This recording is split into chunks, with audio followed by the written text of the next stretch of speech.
Tonight on Bridge City News, the Alberta government is forking out $140 million to help deal with our province's drug crisis. The writ dropped today, which makes it official. We are going to the polls on October 21st. And we remember. Lethbridge firefighters remember those who tragically lost their lives on September the 11th, 2001. Your nation. Your province.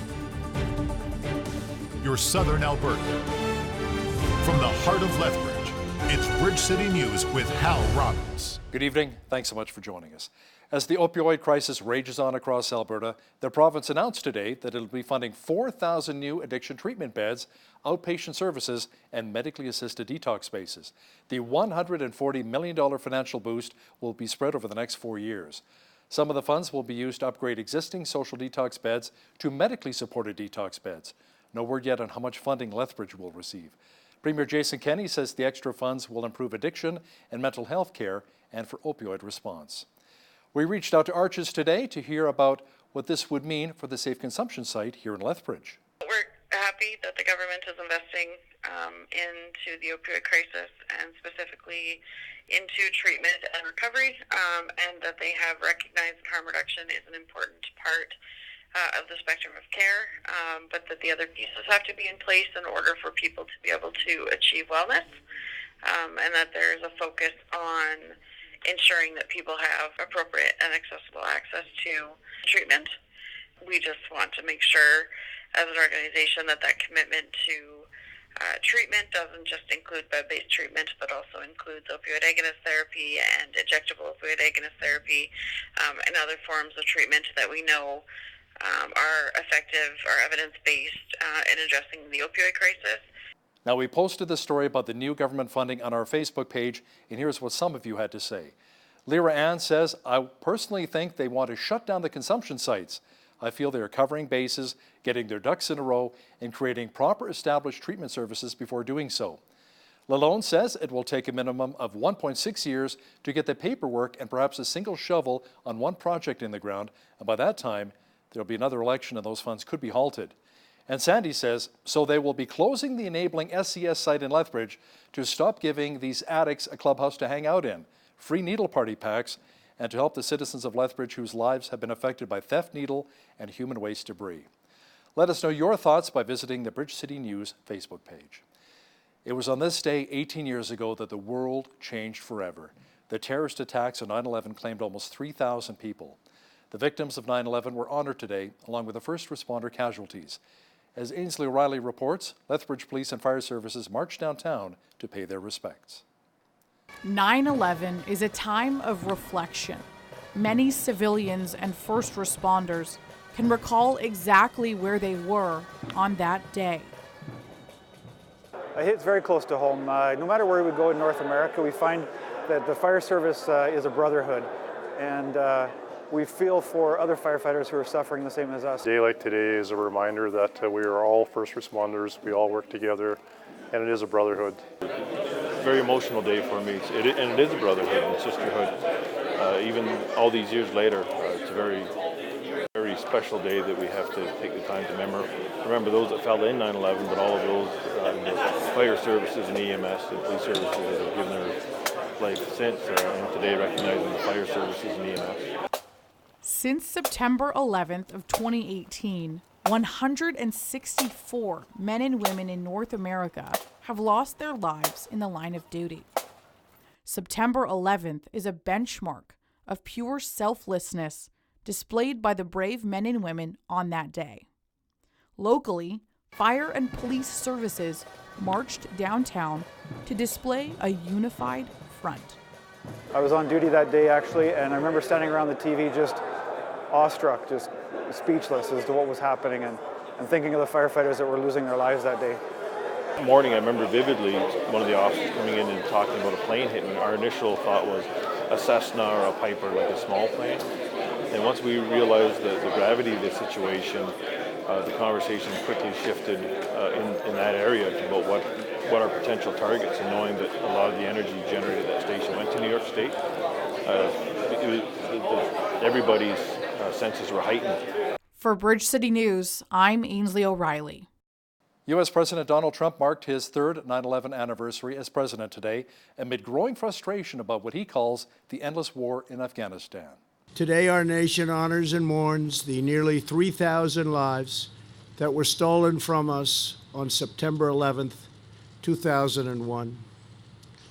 On these grounds, 184 people were murdered when al-Qaeda terrorists overtook American Airlines Flight 77 and crashed it into the Pentagon.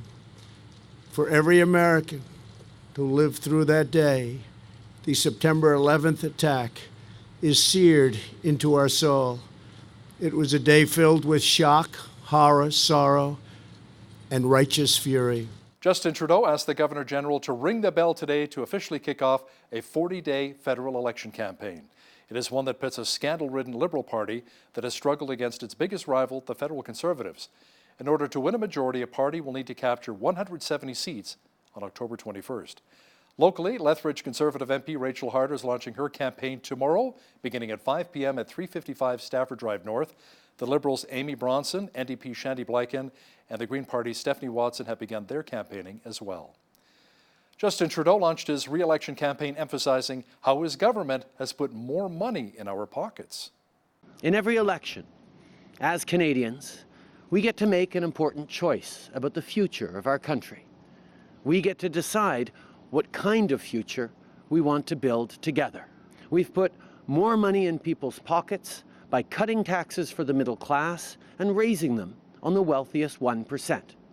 We stopped sending child benefit checks to millionaires so we could send more to the single parent working 2 jobs and to the family of 5 that falls a bit short at the end of each month. We made the Canada Pension Plan stronger because in a country like ours, seniors shouldn't struggle to make ends meet. We renegotiated NAFTA, securing trade access to our largest and most important trading partner at a time of U.S. protectionism and unpredictability. All of the federal party leaders are currently in campaign mode. It appears as though many will be spending most of their time in both Ontario and Quebec. I asked one of our regular political contributors, Brian Lilly, why that was. Alberta, pretty much sewn up. It's going to be blue. Saskatchewan, it's going to be blue. Outside of Winnipeg, there's going to be an awful lot of blue with a bit of orange in Manitoba. And Atlantic Canada is mostly going to be, Liberal red. So what are they fighting over? The 2 big provinces that are actually in play. The parties are tight here, unlike most of the country where everyone's settled in their ways. Catch the full interview with Mr. Lilly talking campaign strategies and why some economists think Canada may be going into a recession. That's coming up after business news. Brian Pallister and his PC party won a second straight majority government in Manitoba last night. Pallister, who recaptured his Winnipeg seat of Fort Wayne, told supporters that voters opted to move forward. NDP leader Wab Kinew, who recaptured his Fort Rouge seat, said his party was happy to gain seats. The sky used to be dark, but the clouds will lift. Perhaps not tomorrow or the day after, but they will lift. And there will be a new day, and it will be a brighter day, and it will be under a blue sky. And I say to you, because of your dedication and because of the values that Manitobans demonstrated today in choosing forward, the only thing better than today in Manitoba is going to be tomorrow. So just a few minutes ago, I called Brian Pallister to congratulate him on his victory tonight.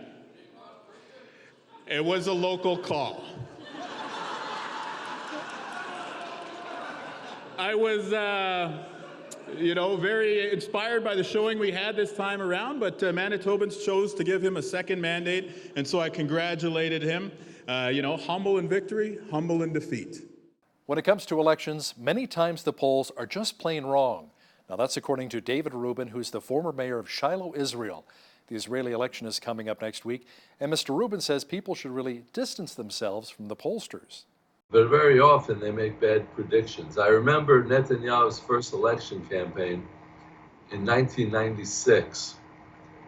I remember going to sleep at about 12:30, 1 o'clock, The projections were saying that his opponent, Shimon Peres, of the left-wing Labor Party, was the winner. And they even showed videos of at Labor Party headquarters of them celebrating and singing and dancing. But when we woke up in the morning, it said that Netanyahu won. Mr. Rubin will have more on the Israeli election and talk about the biggest issues Jews are facing today. That's coming up in the second half of our show. A 22-year-old man has been charged after Lethbridge police seized close to $100,000 worth of cocaine, methamphetamines, and carfentanil from a West Side home last week. It all began with a targeted traffic stop of a Dodge Caravan on September 6th, where police discovered the drugs. Following further investigation, police obtained and executed a search warrant at a home along Purdue Court. It was then that they discovered more drugs, cash, stolen clothing, and a 12-gauge shotgun. Armand John Goodrider of Lethbridge faces many charges, including drug trafficking, unlawful use of a firearm, and possession of counterfeit money. Goodrider will make his first court appearance tomorrow. You've heard of an animal petting zoo. How about a technology petting zoo?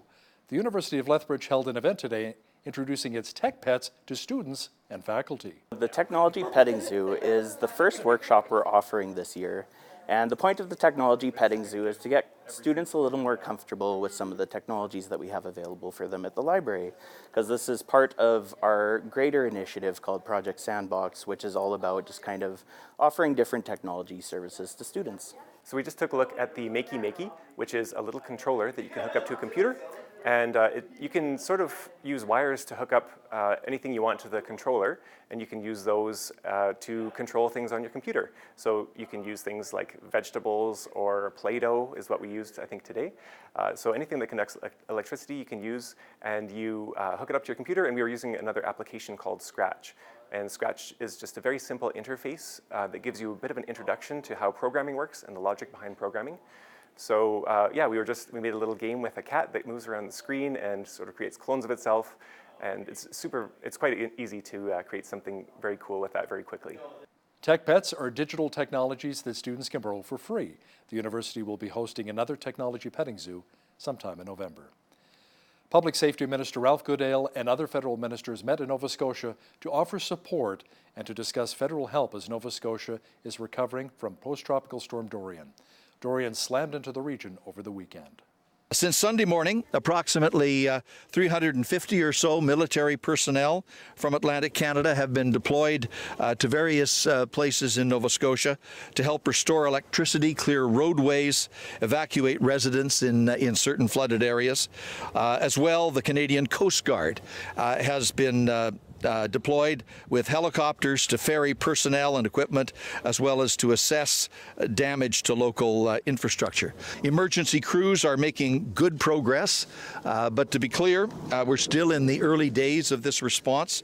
Downed trees and power lines, multiple road closures and washouts are still a very real concern. So is cell service, as we've heard loud and clear from a number of people in the course of today. Damage assessment is ongoing. In these circumstances, provincial authorities take the lead.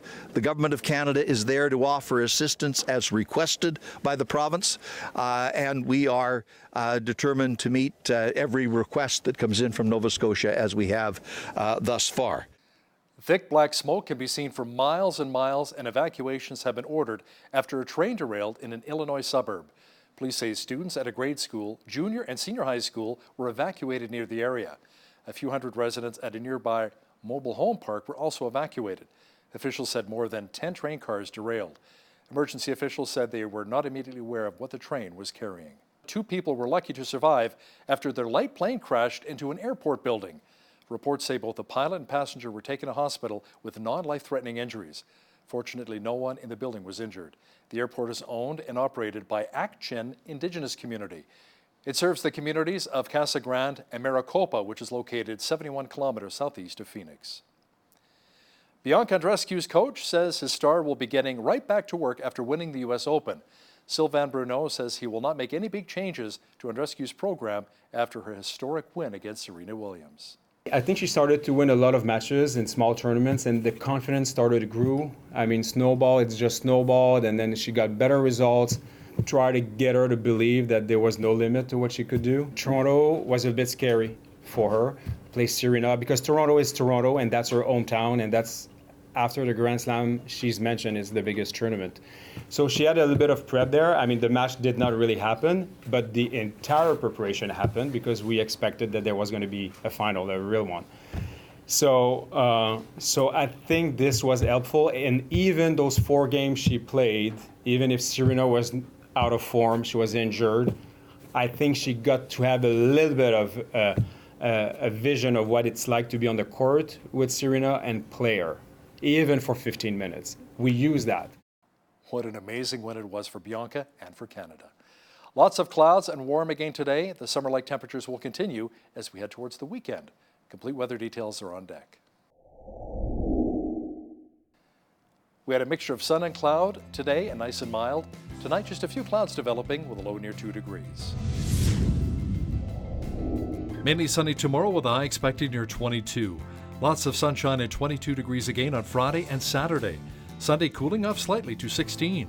Monday, the mercury will climb a couple of degrees to 18. Tuesday, expect more clouds should roll in and we should see a high of 19 degrees. Looking at the almanac, the average high for this time of year is 21 and an average low of 6. The highest temperature on this date was recorded in 1968 at 31 degrees, and the record low was a chilly -3 in 1950. Sunrise was at 7:01, sunset at 7:55. Let's see how tomorrow's shaping up across the country now. Victoria can expect some rain and a high near 17. Expect showers at 19 degrees in Vancouver. Just a few clouds at 20 for both Calgary and Edmonton on Thursday.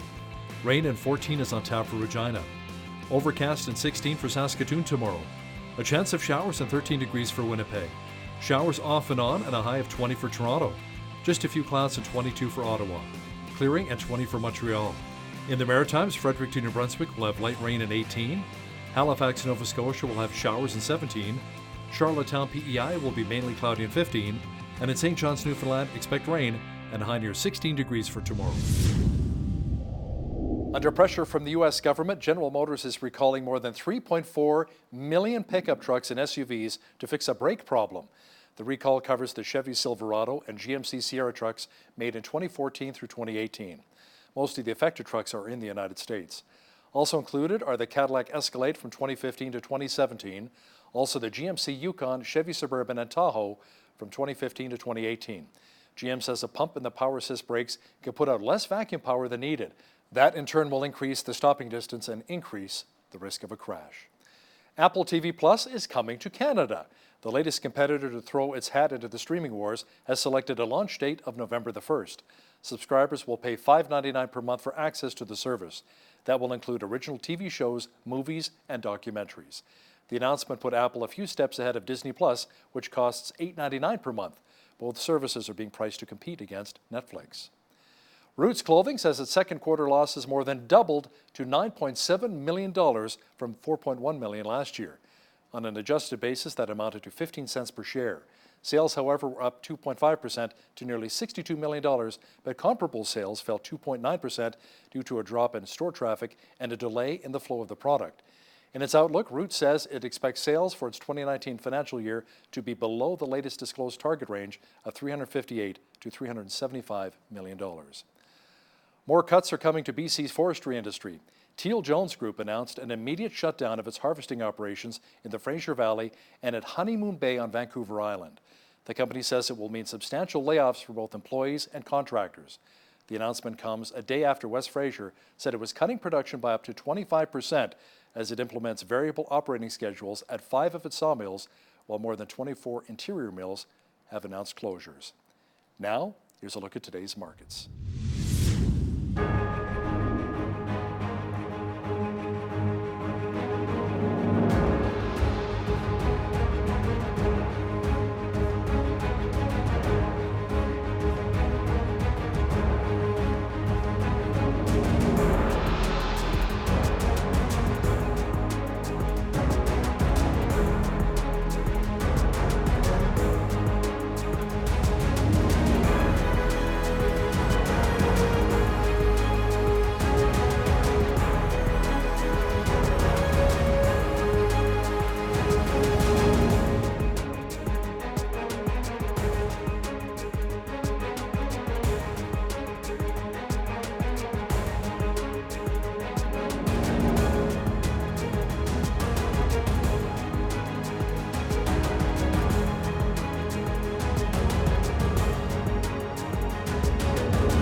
Recapping one of our top stories this hour, the province announced today it'll be funding 4,000 new addiction treatment beds, outpatient services, and medically assisted detox spaces. The $140 million financial boost will be spread over the next 4 years. Some of the funds will be used to upgrade existing social detox beds to medically supported detox beds. The writ dropped today, which means we are going to the polls on October 21st. The focus, of course, will be on Justin Trudeau, Andrew Scheer, and Jagmeet Singh. In a recent interview, however, the Green Party leader Elizabeth May spoke about her hero, Jesus Christ. Hear what one of our regular political contributors, Brian Lilley, has to say about that comment next. But first, here's a look what's happening in and around your community. Here's your Bridge City News community calendar. The 13th annual Rob Dixon Memorial Classic Car Show is taking place Saturday, September 14th from 10 a.m. to 4 p.m. at the Logic Lumber Car Museum in Lethbridge. All registered vehicles are eligible for door prizes plus a raffle for an 8x12 foot shed built by Fox Buildings. Entries are $10 each with proceeds benefiting the Interfaith Food Bank. There will also be a 50-50 draw and silent auction open for all to take part. For more information, visit interfaithfoodbank.ca. The 30th Annual Giant Pumpkin Festival and Auction in support of the Children's Wish Foundation is taking place Saturday, September 28th from 10 a.m. to 3 p.m. at Greenhaven Garden Center. Come out and enjoy face painting, wagon rides, a petting zoo plus a live and silent auction, and much more. All proceeds benefit the Children's Wish Foundation in Southern Alberta. Easy Does It is an Al-Anon support group for adult children of alcoholics. Get an opportunity to share about your experiences with those who understand and learn healthy coping skills for your relationships. This group meets Thursdays at 7 p.m. at the Church of the Good Shepherd. For details, call Judy at 403-329-0661. And that's your Bridge City News community calendar. It is official, the writ has dropped and we're going to the polls on October 21st. Joining me now to talk about where the federal leaders are heading is one of our regular political contributors, Brian Lilley, joining me via Skype from Toronto. Mr. Lilley, so here we are. So where are Trudeau, Scheer and Singh and others headed? Ontario, Quebec, Ontario, Quebec, Ontario, Quebec, and Ontario and Quebec. It's quite a bit of that, although I will say Elizabeth May did start her campaign on Vancouver Island because that's where the Greens have 2 seats. So that's kind of quite literally their beachhead, and they want to expand from there, moving west across the country. But Jagmeet Singh, the NDP leader who feels the Greens nipping at his heels, he'd already started his campaign in Toronto on Sunday. That's his natural home turf. He used to be an Ontario New Democrat member of the legislature here before he went on to the federal scene. He, of course, represents a BC riding now, but he did a campaign launch last Sunday in Toronto and then started touring around on his campaign bus. So he was in London, Ontario. That's a place that the New Democrats tend to do well. Southwestern Ontario, it's a lot like parts of British Columbia where they do well, parts of Nova Scotia where they've done well in the past. Those are the areas he's going to be focusing on. The Conservatives started off in Three Rivers, Quebec. Trois-Rivières started there, and then Andrew Scheer flew to Toronto, and he's hosting an event in Vaughan Woodbridge. That's a suburban riding north of Toronto. And the Prime Minister, of course, starting off in Ottawa. He wants to rally candidates there, rally candidates in Montreal, and then fly across the country. But there will be an awful lot of time in Ontario and Quebec because, let's face it, Alberta, pretty much sewn up. It's going to be blue. Saskatchewan, it's going to be blue. Outside of Winnipeg, there's going to be an awful lot of blue with a bit of orange in Manitoba. And Atlantic Canada is mostly going to be, Liberal red. So what are they fighting over? The 2 big provinces that are actually in play. The parties are tight here. Unlike most of the country where everyone's settled in their ways. So many taxpayers are not happy that Justin Trudeau has been making some spending announcements for several weeks now on the taxpayers' dime. But Brian, is that not quite common? It is in many ways, but not to the degree that Justin Trudeau's been doing it. I mean, we thought that the election was going to be called last Sunday. There was an awful lot of speculation around that, and a couple of things factored into it.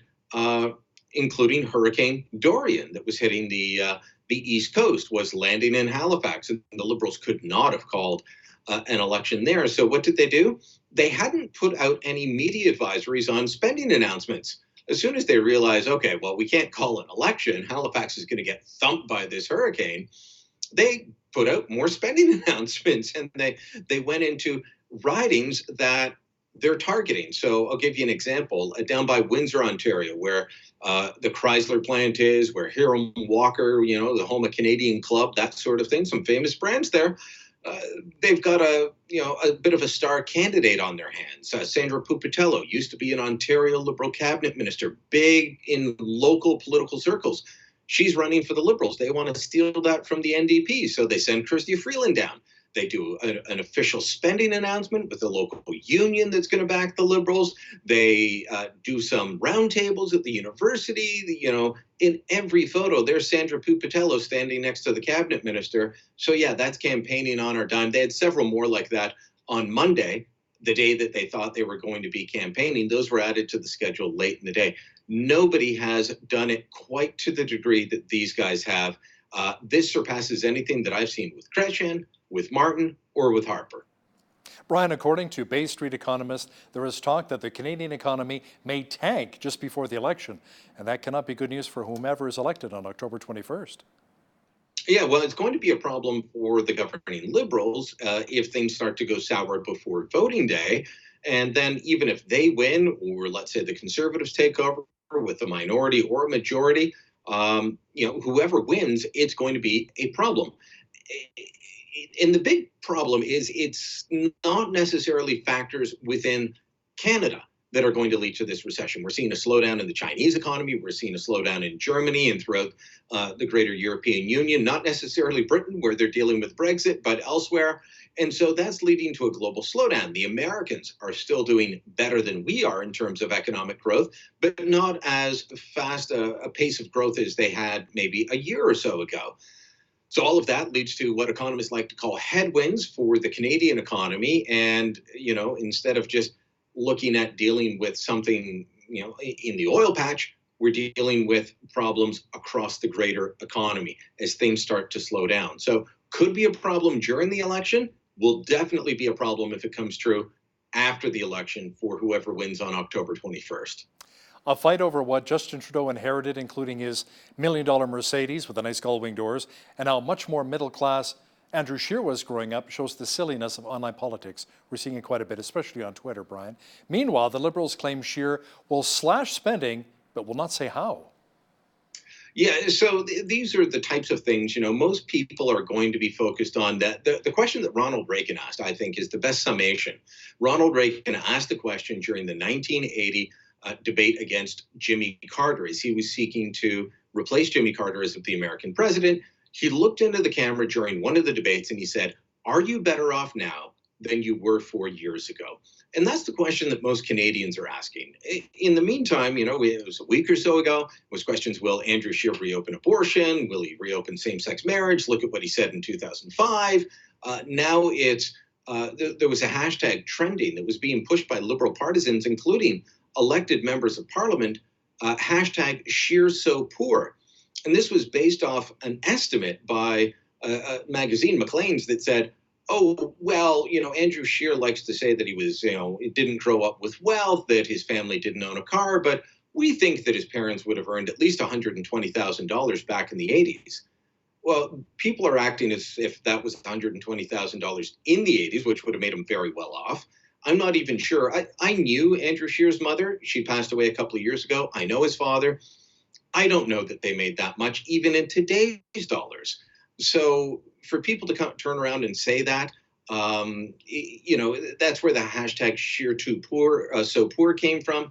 And they were mocking him. Some said they were mocking middle-class and low-income Canadians at the same time. Well, people retaliated with Trudeau inherited so much because, of course, Justin Trudeau did. Justin Trudeau did inherit $1 million Mercedes. He did inherit a trust fund and a home, beautiful home in Montreal. But he's not like a Bronfman, one of his buddies and fundraisers. He's not on that level of wealth. He wouldn't have to necessarily work all that hard if he decided to leave politics, but he's not that well off that he and his family will live forever without having to work again. Liberal MP Catherine McKenna is calling for more security. Brian, why is that? Well, unfortunately, Catherine McKenna has been the brunt of a lot of attacks online for some time. She's been called names like Climate Change Barbie or Climate Barbie. She has been mocked for her appearance. And now apparently the threats have gone from online to offline. And this is really unfortunate. It's same thing that happened to another female politician that I know, also from the Ottawa area. And funny enough, or strangely enough, it's not funny, strangely enough, I was at a dinner just before I left Ottawa to move down to Toronto for the current gig. I was at the Burn Society, the Ottawa Scottish Society's Burn Supper at the end of January. You know, you eat the haggis and everyone talks in strange accents. And I was there for that, doing one of the accents, doing the address to the haggis. And so I was seated at the head tables with Catherine McKenna. And right across from me was Lisa MacLeod. Both women have had to have security because people have been so outraged over their political positions that they've received death threats. I don't know how serious it's gotten with McKenna, but I'll tell you this, because MacLeod is no longer facing those threats. But at one point, everywhere she went, she had a police escort. Even getting on a plane, the police would walk her up the gangplank into the plane, and then another set of police officers would meet her as she got off the plane. That's no way for anyone to live. So regardless of your political viewpoints, we have to be able to have discussions without resorting to threats of violence. No one should have to live that way. We can disagree with each other, Hal, but we do it in a civil and respectful way. That's part of what democracy is all about. Brian, during a recent TV interview, Green Party leader Elizabeth May was asked who her personal hero was. She said her hero is Jesus Christ. Now, May was asked why. She said, well, it's because he started a revolution in a nonviolent way. She even looks to Jesus for answers. Now, I was a little surprised by that. How about you? Not surprised at all. But, I've been covering federal politics a very long time. I know Elizabeth May a little bit, not a lot. But this is a woman who takes her faith seriously. She is on the progressive side of Christianity. Now, as some people would say, about the Christian church doesn't look left, the church doesn't look right, the church looks up. But let's face it, there are different interpretations of Christianity, and she's on the progressive side of it. Elizabeth May has gone so far as to say that she wants to study to become an ordained Anglican minister. I know she started that process. I don't believe that she's finished it, but she has a very busy job as it is right now. So perhaps that will be her post-political career. This is not something that she takes lightly. And so kudos to her, and I applaud her for saying so.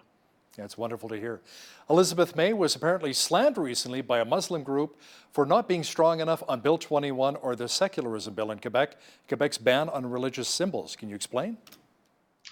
Yeah, this is the National Council of Canadian Muslims, and they were holding a town hall with her. Now, she said that she is opposed to the bill, that she denounces the bill, but she wouldn't tell Quebec candidates that they have to denounce the bill or campaign against it, which is basically the same position as all the political party leaders have taken. Look, I think that they should all be campaigning against the bill. I think they should all be denouncing the bill. I'm watching as most of the political party leaders are denouncing what the Ontario Progressive Conservative government of Doug Ford does, when it's not about fundamental freedoms such as freedom of religion, freedom of assembly, all of those things that are in the charter. But on this bill in Quebec, which is very popular in Quebec, and we have to remember that it's very popular with the electorate, and these people are now seeking the votes of that same electorate. They are saying they're against it, but they're not campaigning against it the way they would if a conservative politician, say Doug Ford or Jason Kenney or Scott Moe in Saskatchewan, if they had done something similar, they would be denounced day in, day out. They're not doing that because they know that they'll lose votes in the province of Quebec, and they're all basically up for grabs. The NDP has 14 seats. They're probably going down into the single digits. The Liberals are hoping they can pick up between 10 and 20 seats. The Conservatives hoping they can pick up 6 or more. And the Bloc is trying to become resurgent, and of course they would back this. So it's a very strange position for all of the political parties to be in, needing to curry favor with those voters, but also stand for what they are normally defending. Why are so many making abortion an issue when both Trudeau and Scheer say it really is not? Justin Trudeau says abortion is a big issue, but he doesn't want to acknowledge that back in 2011, he said he was personally opposed to it, but will defend it.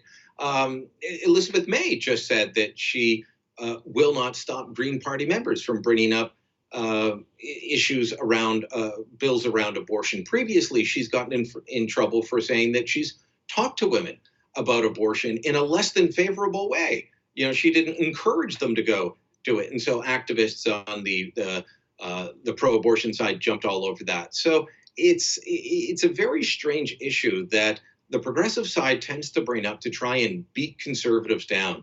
It's not an issue motivator for most voters. It's not something that the average Canadian goes to the poll on one way or the other. I want to make that clear. There's probably a bit more pro-life side than pro-choice side in terms of saying, well, I'm definitely voting for this party over that party on this issue. But, you know, it can kind of flavor the vote, but it's not the big vote driver. But progressives feel that if they can peel away some votes from the conservatives off this issue, it's worth bringing up every single election. And they do. And, you know, Stephen Harper, outside of saying he wouldn't fund abortion overseas as part of his Millennium Development Goals, he never moved on this issue. That was about the most pro-life thing that he did. And they still turn around and say, this guy is going to end abortion if you vote for him. You can't vote for the conservatives. A recent Nanos poll says when it comes to leading an ethical government, no federal leader has a clear advantage, Brian. That's quite surprising considering the Trudeau Liberals have been through quite a bit. Can you say SNC-Lavalin? I know. So I think this partly comes down to the idea, to quote Shakespeare, or to paraphrase Shakespeare, a pox on all their houses.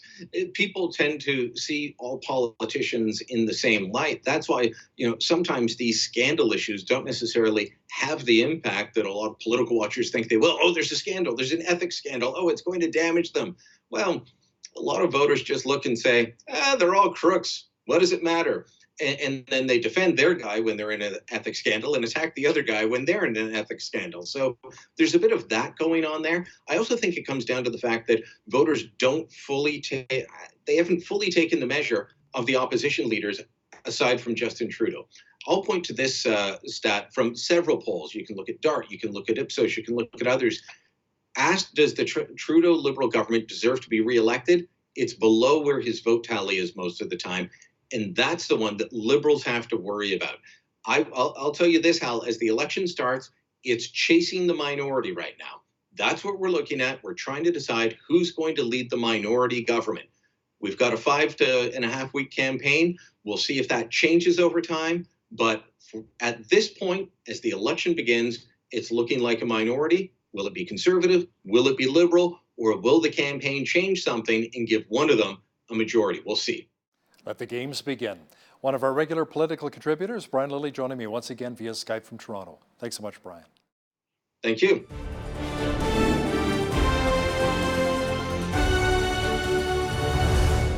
Next Tuesday is shaping up to be a very important day for the nation of Israel.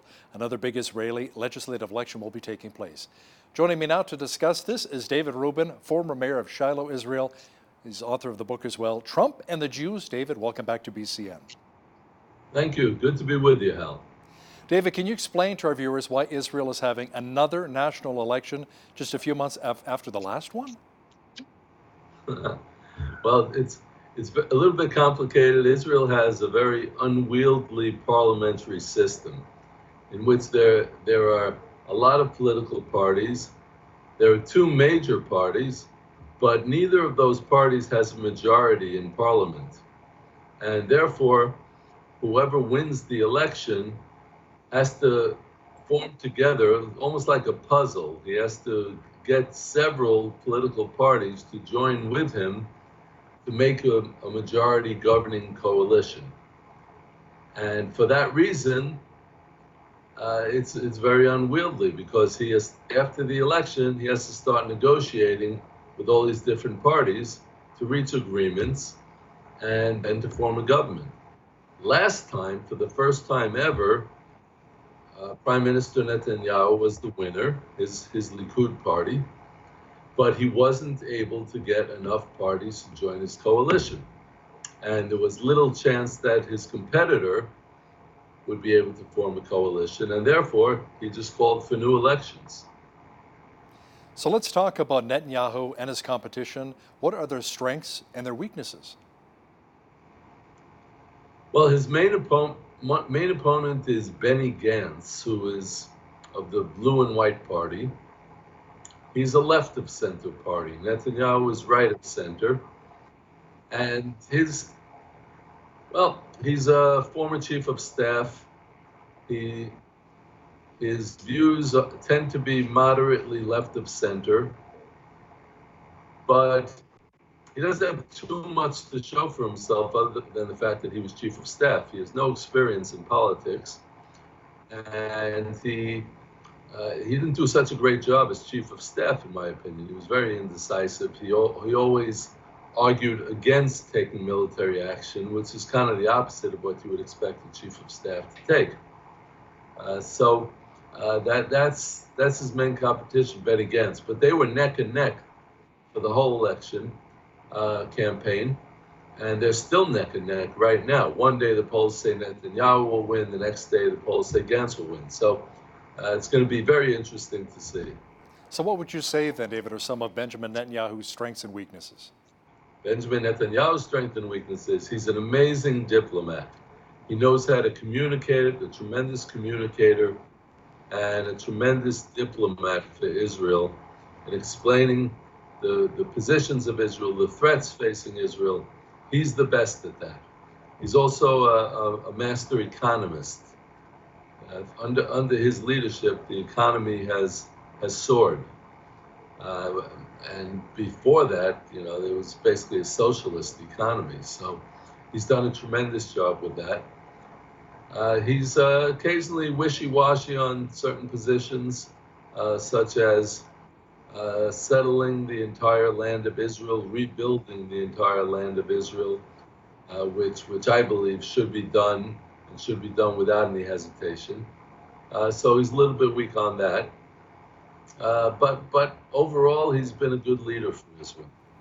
How about some of the controversy of potentially accepting bribes in the past for Benjamin Netanyahu? Do you think that will really impact him this election?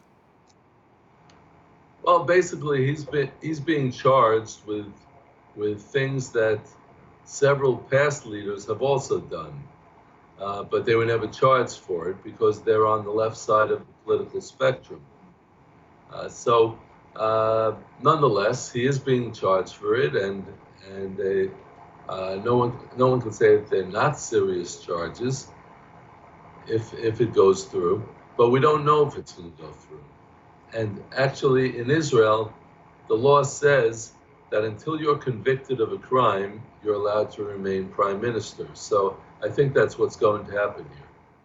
So innocent until proven guilty, as it should be in the court, a court of law and court of opinion.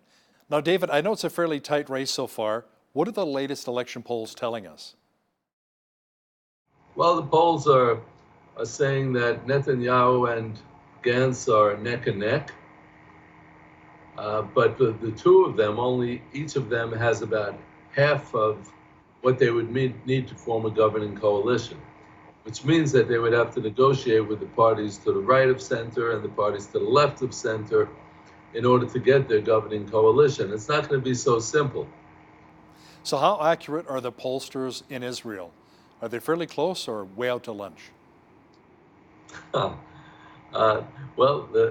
the pollsters in Israel tend to lean left of center, and very often they make bad predictions. They're generally okay, but very often they make bad predictions. I remember Netanyahu's first election campaign in 1996. I remember going to sleep at about 12:30, 1 o'clock. The projections were saying that his opponent, Shimon Peres, of the left-wing Labor Party, was the winner. And they even showed videos of at Labor Party headquarters of them celebrating and singing and dancing. But when we woke up in the morning, it said that Netanyahu won. So, once the final results were collected. So even the polling, the exit polling was inaccurate. And we found out that Netanyahu was indeed the winner. So, David, in your opinion, what are some of the top election issues for Israel? I would venture to guess that perhaps national security tops the list? National security is at the top of the list, always has been, always will be. The issues tend not to be domestic, but rather international, because we're a tiny state about the size of New Jersey, and that's even including the so-called West Bank, Judea and Samaria, and the Jerusalem hills. So, Israel tends to be security focused. We have all the terrorism, and Netanyahu has a reputation as being Mr. Security. So, and he certainly has cultivated that reputation, and he's done a pretty good job, I must say, on the left side of the spectrum. When a left-wing leader has been in power, the terrorism has been rampant. So, yes, security is the top of the list. People do care about the economy. They care about their children's education, and religion is sort of a combative issue also, because there's another party, the third largest party according to the polls, which is called Israel Our Home, which is headed by Victor Lieberman, and he has been very anti-religious in his campaign, just promising that he will fight against the religious people and do away with any influence that they have. And he's even saying there is no way he will enter a coalition in which religious people will be in the coalition. So he wants to see a secular state. Oh, yes. And Israel is anything but a secular state. It's become more religious as time has gone on. But the problem is that Lieberman holds the balance of power, if he is indeed the third largest party. So what I say is we have to wait and see the election results, because sometimes there are surprises. I understand that Israel does have a problem with income inequality, with a significant portion of the population struggling financially, especially since Israel has a very high cost of living. Can you talk a bit about that, David? Well, we do have a high cost of living, and if you want to compare it to Canada, the cost of living in Israel is higher than the cost of living in Canada, and the salaries are much lower. But people, I remember when I first came to Israel, the first time about 35 years ago, and so someone who I was talking to, and he said to me, one of the amazing miracles about Israel is that we make so little, we earn so little, and we manage to get by. And there was something to that, and I've seen that to this day, even when the economy has gotten much better than it was back then.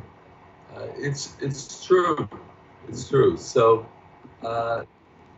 yeah, I mean, I think that Israel as an economy has improved, and we, yes, there is a cost of living that's pretty high, but we're a resilient people, and that together with the terrorism and all the other challenges, we managed to move ahead. Israel appears a lot different from their neighboring countries. Arab citizens are allowed to vote and even to become politicians. Now, does this cause considerable tensions in Israel? Well, it shouldn't, because you would think that since they have more rights than that, the Arabs have more rights than they have in all of the Arab countries put together in Israel, you would think that they would be very happy being Israelis, and they would be proud Israelis. Unfortunately, most of them aren't. And what they really want is to throw the Jews into the sea, which is what they've been promising to do for years. So there are some Arabs that live peacefully and happily as as citizens of the State of Israel. But there are others that are constantly at odds with us, constantly trying to make trouble. They make demands that are very unreasonable. And that's kind of sad, because if you live in a country, you would hope that the people that live in a country would be patriotic and would support at least the basic values of the country. Now, there was a bit of controversy recently over Netanyahu wanting to pass legislation to get video cameras installed at Arab voting stations. Can you explain why that was? Well, he wanted to have video cameras in all voting stations, not in the voting booth, obviously, but in the room where people go to vote. Because there was a lot of ballot stuffing and a lot of questionable practices in certain areas, including a lot of the Arab areas. And there were complaints, and there was a lot of friction. So what he was saying is, let's just keep the process honest, have cameras at the voting stations, and that it could be overseen by several different parties, or by the Elections Commission, but let's get it done so that we know that the system is 100% free and fair and honest. So how involved do Israelis get in the democratic process? What's a typical voter turnout? 35, 37%? It's usually about 55 to 60%. Wow. Yeah. Israel, look, everything matters in Israel. Everything that we do and everything that we accomplish, it matters. It's not when you're in a big country like Canada, sometimes people can become rather apathetic. But in Israel, where this tiny country, we're surrounded by an Arab landmass of about 700 times our landmass, and most of them want to kill us and wipe us out. So you can't be complacent with that. You have to care and you have to be involved. Is there possibility of a Trump factor as well? Will he tweet something maybe outrageous to influence the Israeli election? Well, I don't know about his tweets, but Israelis usually can see through that. Israelis know what has been done. You know, we're very practical people also. We look at accomplishments. And President Trump's accomplishments in strengthening the America-Israel relationship have been tremendous.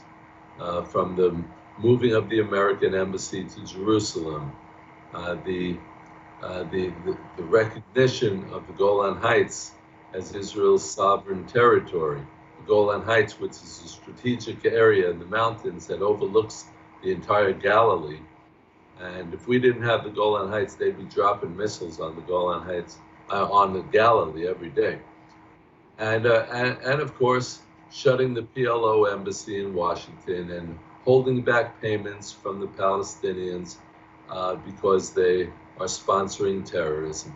So I could go on, and I did in my book, Trump and the Jews.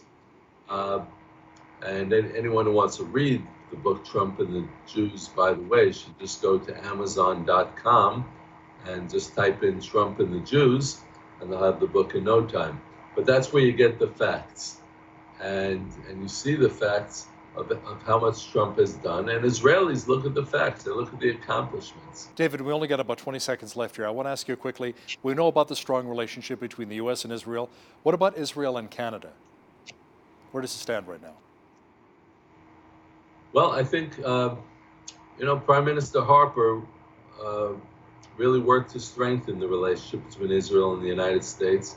Prime Minister Trudeau has been less strong in that regard, and we'll have to see what the results are. Hopefully, there'll be a new Prime Minister who will really care about the relationship between Israel and Canada, and will work to strengthen it.